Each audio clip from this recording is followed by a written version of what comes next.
Ya, pemirsa, setelah melalui berbagai pertimbangan dan strategi, pemerintah akhirnya menaikkan harga jual bahan bakar minyak jenis Pertalite, Solar, dan Pertamax. Ya, kenaikan harga BBM bersubsidi dan non-subsidi yang rata-rata sekitar 26% tersebut berlaku efektif mulai Sabtu 3 September 2022.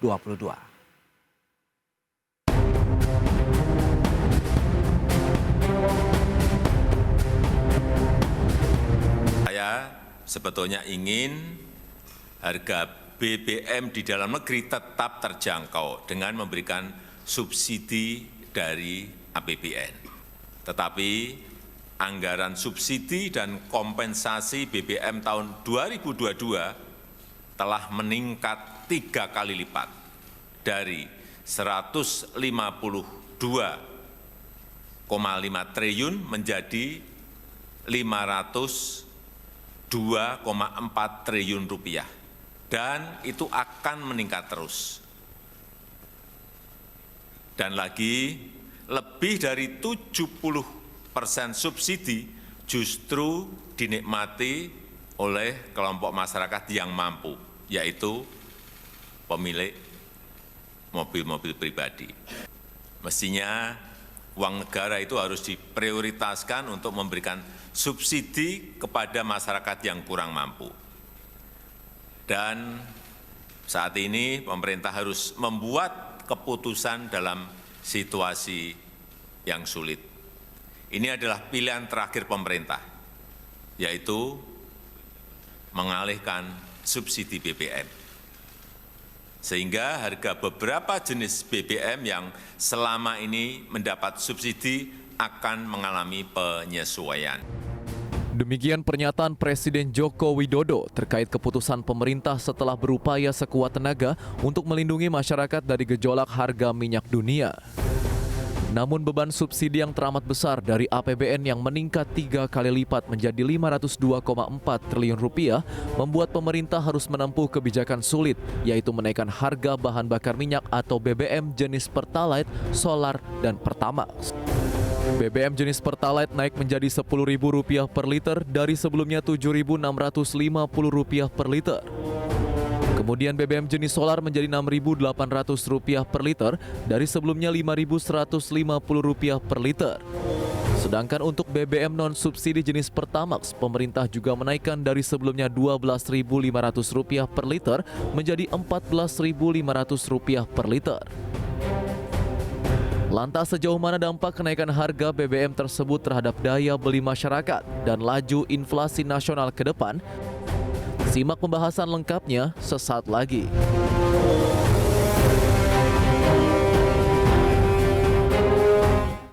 Ya, pemirsa, untuk membahas tema menarik kita hari ini, harga BBM yang resmi sudah dinaikkan oleh pemerintah. Kita sudah tersambung melalui Zoom bersama dengan Bapak Denny Irawan. Beliau adalah Kepala Ekonom Samudra Indonesia Research Initiative atau SIRI. Selamat pagi, Pak Denny. Pagi Pak Pras, apa kabar Pak? Alhamdulillah sehat, salam sehat juga Pak Denny. Sama-sama, terima kasih. Terima kasih juga atas waktu yang disempatkan. Baru saja tadi sudah disampaikan begitu naik per 3 September 2022. Menurut Anda, apakah ini menjadi momentum yang tepat pemerintah akhirnya menaikkan harga BBM? Ya memang kalau kita sejak akhir tahun lalu sebetulnya ya, kita nggak bisa pungkiri bahwa perekonomian global ini masuk babak baru uncertainty spiralnya. Gitu. Jadi luar biasa memang tekanan yang ada, global value chain kita belum sepenuhnya pulih di dunia, lalu risiko fiskal juga meningkat karena untuk menangani pandemi banyak negara melonjak gitu tingkat hutangnya termasuk Indonesia ya, dari 30% tuh GDP ratio sampai ya sekarang sekitar 40. Lalu di awal tahun ini malah ada lagi ditambah dengan konflik Rusia Ukraina gitu ya, sehingga ujungnya apa ya, mendorong harga pangan melambung, harga minyak dunia melambung, dan sama-sama kita lihat di negara maju ya termaktub dalam bentuk superinflasi. Ini tren baru yang betul-betul tidak disangka. Nah, jadi sebetulnya bukan tentang apakah momentumnya tepat atau enggak. Momentumnya mendorong gitu aja, momentumnya yang justru mendorong dan memaksa pemerintah untuk menaikkan gitu. Jadi upaya melawan market force ini kalau terus-terusan dilakukan ya seperti yang Pak Presiden tadi sampaikan dalam cuplikan gitu ya, ini ketahanan fiskal kita yang bisa jadi korban. Itu dia, beban APBN memang untuk subsidi luar biasa sekali akibat lonjakan harga minyak mentah dunia begitu. Apakah memang dari sisi keuangan negara ini sangat memberatkan begitu Pak Denny?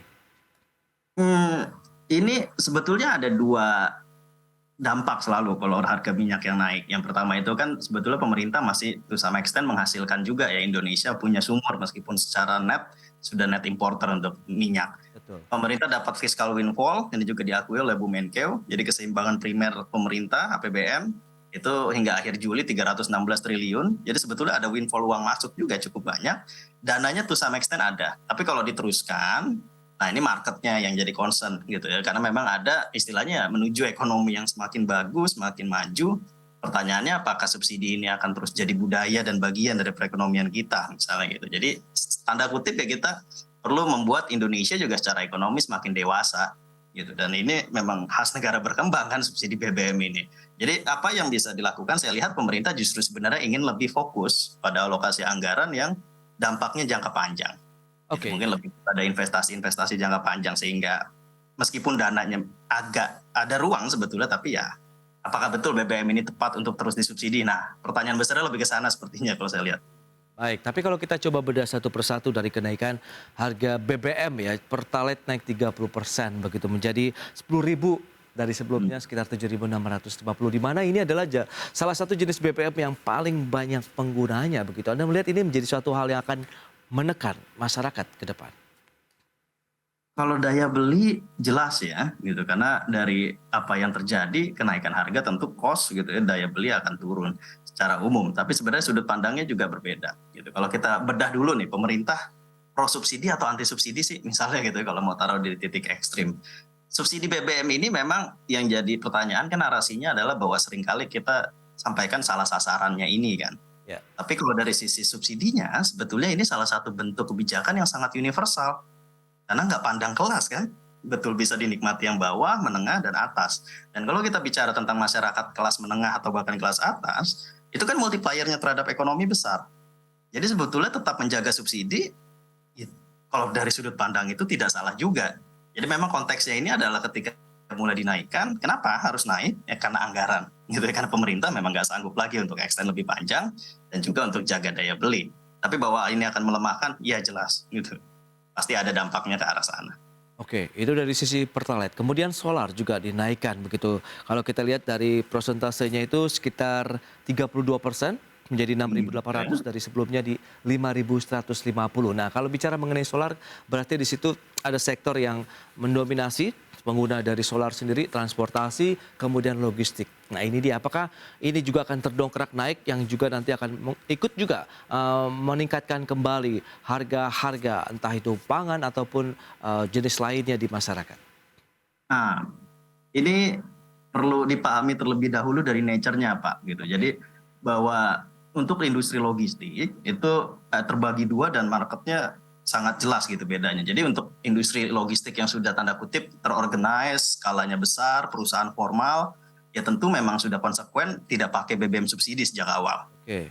Gitu ya. Jadi itu perlu dipertegas dulu karena pasti diawasi ketat kan oleh pemerintah kan, nggak boleh gitu kalau perusahaan-perusahaan yang sudah besar logistik nggak akan pakai. Jadi kalau untuk perusahaan yang besar-besar ini memang sudah terbiasa ikut harga solar pun solar industri gitu. Jadi seperti kapal misalnya bunker yang memang fluktuatif sekali, ya itu market gitu udah nggak ada subsidi. Jadi kalau untuk yang pelaku besar, saya rasa nggak akan terlalu besar dampaknya. Nah, cuma yang jadi masalah dari data tracking kita, gitu ya, truk-truk yang kita lihat di jalan, 70% dari tracking ini pemiliknya individual logistic player. Oke. Gitu. Nah, di sini baru terasa. Karena kalau yang individual ini kan ya masih banyak yang menggunakan solar subsidi pastinya. Bahkan mungkin hampir semuanya menggunakan solar subsidi kan ya. Gitu. Karena masih individual player hitungannya. Gitu. Nah, asumsikan bahwa misalnya mereka ini masing-masing ongkos BBM ini sekitar 35% dari total struktur biaya mereka. Sekarang naiknya 32%. Kalau kita hitung gitu ya, kasar maka overall naik ini pasti ke harga. Kalau memang sepenuhnya diteruskan ke konsumen akan sekitar 11%. Gitu. Jadi di logistik yes, gitu kemungkinan akan ada kenaikan setidaknya kalau bicara yang tracking saja tadi ya dan individual player yang memang pakai subsidi, setidaknya kenaikan ada 10-15% saya prediksi. Tapi itu kalau semuanya diteruskan ke konsumen yang punya barang gitu ya. Kalau misalnya pemilik logistiknya bersedia untuk mengurangi sedikit profit, keuntungan usaha, ya mungkin naiknya cuma 5%-an gitu. Itu tuh bergantung dari keputusan bisnis saya rasa. Oke, itu dia dari solar. Kemudian Pertamax ini menarik juga ikut dinaikkan oleh pemerintah menjadi 14.500 dan ini kalau kita lihat kan disparitasnya cukup tinggi juga nih antara Pertalite yang diharapkan kan memang akhirnya Pertalite ini tidak boleh lagi digunakan oleh mobil-mobil yang mewah lah bisa dikatakan. Kemudian Pertamaxnya justru ikut dinaikkan menjadi 14.500. Apa yang bisa Anda cermati? Potensi dampak negatif tentu loncatnya pengguna Pertamax ke Pertalite ya. Kalau itu jelas ya. Jadi yang nggak bersedia untuk bayar biasa 12.500 jadi 14.500, Oke. kemungkinan ya sebagian akan lari ke 10.000 gitu ya Pertalite. Gitu. Jadi itu yang jadi concern pasti. Nah tapi kalau Pertamax tetap sebenarnya kalangan menengah atas tetap banyak juga kan yang sudah pakai. Nah korbannya ada di sini. Dan tadi saya sempat sampaikan kalangan ini adalah kalangan yang kalau secara ekonomi multipliernya besar karena spendingnya besar kan. Oke. Gitu ya, pengeluarannya besar. Jadi ketika memang kalangan ini yang diserang, dampaknya ini yang perlu diawasi. Gitu. Yang pertama kalau konsumsi kelas menengah turun, itu salah satu motor pertumbuhan terbesar kita, itu jadi concern besar. Gitu. Jadi kalau mereka mengurangi konsumsi, jalan-jalannya lebih dikurangi gitu ya. Nah itu yang jadi berbahaya. Tapi kalau ternyata ujungnya, gitu dampak baiknya ternyata misalnya bergeser ke penggunaan transportasi publik, nah ini dampak baik yang lebih kita harapkan tentunya. Oke, tapi kalau kita bicara mengenai kelas menengah ini kan memang dominasinya adalah pengguna Pertalite. Kemudian aktivitas mereka yang kita tahu bepergian ataupun pariwisata di Sabtu Minggu ataupun weekend ini akankah juga akan turun begitu dan dampaknya tentu banyak sekali ke beberapa sektor turunannya, Pak Denny.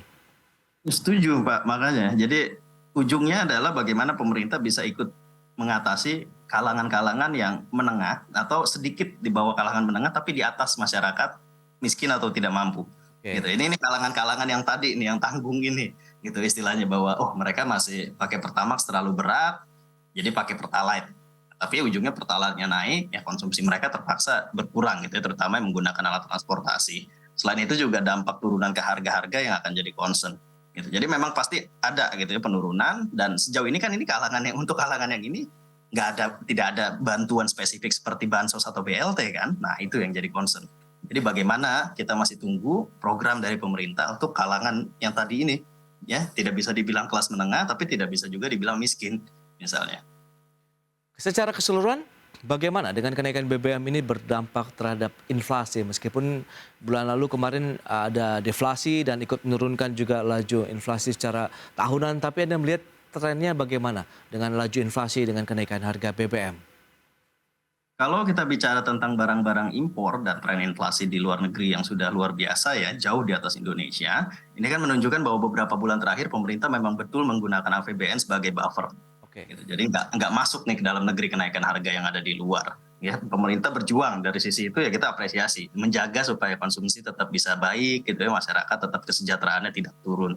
Nah, tapi kalau kita lihat sebenarnya tetap terasa dampaknya karena kalau dari inflasi harga produsen di level produsen di beberapa bulan terakhir itu besarannya 2 kali dari inflasi di level konsumen. Jadi sebetulnya inflasi yang sudah terjadi ini diserap oleh produsen.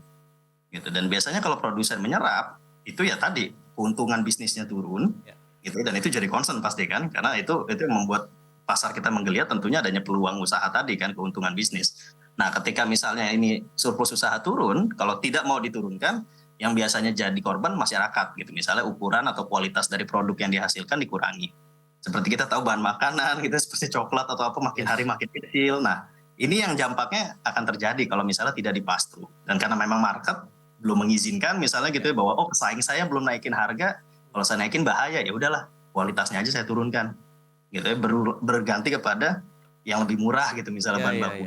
Nah, nampaknya strategi akan terus diterapkan ya, tapi sejauh mana dampaknya terhadap daya beli masyarakat begitu apakah ini akan menjadi multiplier effect yang harus segera diantisipasi oleh pemerintah ke depan? Kita bahas di segmen berikutnya. Kita akan jeda dulu sebentar, Pak Denny. Baik pemirsa, tetap di tempat Anda, kami akan segera kembali usai jeda yang satu ini. Ya, Anda masih menyaksikan Market Review. Berikut ini kembali kami sampaikan infografik untuk Anda terkait dengan beban subsidi dan juga dana kompensasi yang dikeluarkan oleh pemerintah untuk BBM, LPG, kemudian listrik. Ya, seperti yang bisa Anda saksikan di layar televisi Anda. Ini dia subsidi BBM dan listrik. Kita lihat. Kenaikannya cukup drastis, 92,7% pemirsa, dari 77,5 triliun melonjak menjadi 149,4 triliun rupiah. Sementara untuk subsidi listrik tadi adalah subsidi BBM dan LPG, kemudian untuk listrik naiknya 5,48% menjadi 59,6 triliun rupiah. Dan slide berikutnya kita lihat dari sisi kompensasi. Ya, kompensasi BBM ini juga melonjak luar biasa. Ya, dari sebelumnya 18,5 triliun melonjak hingga 252,5 triliun rupiah. Sementara untuk kompensasi listrik itu kita lihat dari 0 rupiah menjadi 41 triliun rupiah. Mohon maaf ada kesalahan dari si prosentase yang ditampilkan. Dan berikutnya kita lihat dari sisi anggaran dana bantuan sosial. Dari kenaikan harga BBM ini yang sudah dilakukan oleh pemerintah ada total sekitar 24,17 triliun dan ini apa saja? Ada BLT, bantuan langsung tunai 12,4 triliun, subsidi upah pekerja 9,6 triliun, kemudian bantuan transportasi dan perinsos tambahan 2,17 triliun rupiah. Selanjutnya kita lihat dari pergerakan inflasi. Tren dari Desember 2021 kita lihat terus melaju sampai dengan Juli tertinggi 4,94% secara tahunan. Kemudian kemarin di bulan Agustus ada sedikit penurunan karena terjadi deflasi secara bulanan menjadi 4,69% year on year. Itu dia beberapa data yang akan kita lanjutkan kembali pembahasannya bersama dengan Bapak Denny Irawan, Kepala Ekonom Samudra Indonesia Research Initiative. Ya. Pak Denny, kalau kita cermati dengan dana subsidi kompensasi yang diberikan oleh pemerintah, memang ini mengalami lonjakan yang luar biasa begitu, sehingga memang nampaknya harus kita ini menaikkan harga BBM ini ya, Pak Denny. Iya, itu yang tadi juga sebelumnya kita udah ini ya singgung juga kan, bahwa sebenarnya pemerintah menaikkan itu konteksnya dalam konteks apa sih? Gitu. Itu kan bukan karena pemerintah nggak merasakan manfaat ya. Sebetulnya kan dengan lebih stabilnya harga-harga di dalam negeri, pemerintah juga salah satu yang paling merasakan. Kita tahu mega project ya pemerintah, misalnya ibu kota negara. Bisa dibayangkan cost of run-nya akan seperti apa ketika misalnya dibiarkan BBM-nya naik, semua inflasi akan tinggi. Gitu, bocor sampai ke sana. Itu pemerintah juga jadi korban gitu kalau dari sisi itu sebetulnya. Jadi pemerintah betul-betul ya apa adanya, sudah jujur bahwa anggarannya kritis. Gitu, jadi harus naik mau tidak mau. Nah, tapi kalau lihat dari anggaran-anggaran yang jadi kompensasi tadi, ini yang perlu dicermati adalah bahwa konteksnya sementara. Gitu, BLT, lalu perlindungan sosial tambahan, subsidi upah gitu ya. Apakah itu mau terus-terusan? Kan tidak. Nah, pemerintah sanggup berapa lama, dan ketika sudah dilepas nanti, itu BBM-nya mungkin akan tetap tinggi gitu harganya, lalu bantuannya nggak diberikan lagi.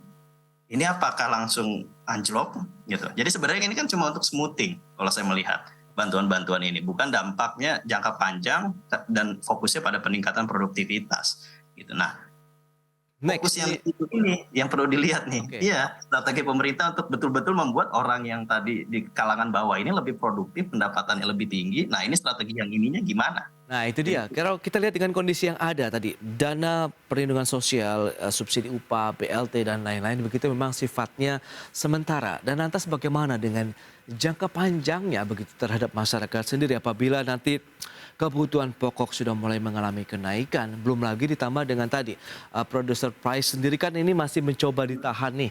Tapi kan kita tidak tahu seberapa kuat juga mereka menahan dengan adanya kenaikan harga BBM ini, Pak Denny. Ya makanya, jadi lebih kepada pemerintah kita tunggu gitu ya promosinya. Jadi lebih kepada setelah bicara BLT, Bansos, nah program jangka panjangnya mohon segera di launching gitu misalnya dari, atau misalnya yang sudah ada, coba dong kita lihat gitu, kita ingin dengar juga kan laporannya gimana sejauh ini upaya pengentasan kemiskinan dalam konteks yang jangka panjang. Itu kan nggak disebut nih gitu ya. Jadi yang disebut ini cuma lebih kepada gimana bantalan supaya halus gitu ya, orang tidak anjlok angka kemiskinan dikasih BLT. Tapi lagi-lagi itu sementara. Ini pemerintah perlu berimbang nih narasinya saya rasa dalam hal ini. Oke, lantas apa yang perlu dilakukan oleh pemerintah kalau Siri bisa merekomendasikan, mengingat tadi pemerintah juga fokus sebenarnya memantau angka kemiskinan begitu, tidak lagi bertambah dengan adanya kenaikan harga BBM ini. Ya, saya kalau melihat ya dari bagaimana tadi konteks besarnya sebetulnya mendewasakan perekonomian kita dan subsidi ini bukan fitur dari perekonomian maju. Oke. Itu satu yang jadi kita berangkatnya ya. Jadi negara maju nggak umum gitu mensubsidi BBM. Nah, bagaimana yang saya sarankan itu sebetulnya kita mungkin bisa masuk ke subsidi yang sifatnya tidak ditahan seperti sekarang ini, harganya dibiarkan gitu. Tapi tetap mengizinkan ada fluktuasi lebih cepat gitu, lebih mengikuti harga pasar juga. Jadi misalnya kalau harga minyak naik 10%, ya bahan bakar seperti Pertalite juga ikut naik, tapi 2,5% saja misalnya. Oke. Itu subsidi proporsional gitu sifatnya. Bukan subsidi yang betul seperti ini. Karena kalau ditanya Pak Jokowi tiba-tiba press conference, kita akan naik karena anggarannya udah terlalu besar nih jebolnya. Nah yang jadi pertanyaan, kenapa dibiarkan sampai besar dulu jebolnya baru dinaikkan? Oke. Gitu ya. Itu tadi kenapa jadi harus 30%? Kenapa nggak 10%, 10% naiknya? Gitu. Jadi tetap mengikuti fluktuasi pasar ketika mulai harga minyak dunia pulih, ikut turun juga kan seperti yang tidak disubsidi kan belakangan ini justru turun ya, Pertamina Dex, Dexlite gitu. Betul. Gitu. Jadi subsidi proporsional saya rasa akan lebih baik karena tetap kita perlu pendewasaan ekonomi kita, masyarakat lebih resilience karena tadi produktivitasnya baik, bukan karena dibantu secara sementara oleh program-program bansos. Tapi dari sisi kemampuan masyarakat, kemudian pendapatan yang mereka terima selama ini, apakah bisa menerima apabila memang harga BBM dilepas dengan harga keekonomiannya? Sepenuhnya keekonomian tentu belum. Itu sebabnya proporsionalnya tetap perlu ada bantalan. Oke. Gitu. Jadi mungkin evaluasinya bulanan. Karena memang di awal kan sempat gitu ya ketika awal-awal Pak Jokowi masuk ada periode seperti itu. Tapi ya tadi sepertinya concern bahwa kita masih pemulihan ekonomi, dampak pandemi masih banyak menyisakan gitu ya di kalangan bisnis terutama UKM. Jadi ini sempat ditahan. Tapi sayangnya ya menahannya terlalu jauh gitu sampai akhirnya ketika naik juga harus besar. Karena kalau naiknya lebih berkala, saya rasa akan lebih smooth gitu dampaknya. Dan juga tadi dua arah ya, tidak hanya naik tapi juga bisa turun gitu. Seperti ya yang tidak disubsidi kan belakangan ini justru diturunkan kan kemarin. Betul, betul. Tapi kalau kita lihat dengan kondisi yang ada saat ini, kira-kira apa juga ini yang perlu segera diantisipasi oleh pemerintah? Sektor-sektor apa saja yang akan terdampak dengan kenaikan harga BBM ini? Ya tentu yang paling dekat adalah pangan karena memang di sana margin tidak terlalu besar. Jadi ketika ongkos angkut naik, pasti pangan akan melonjak.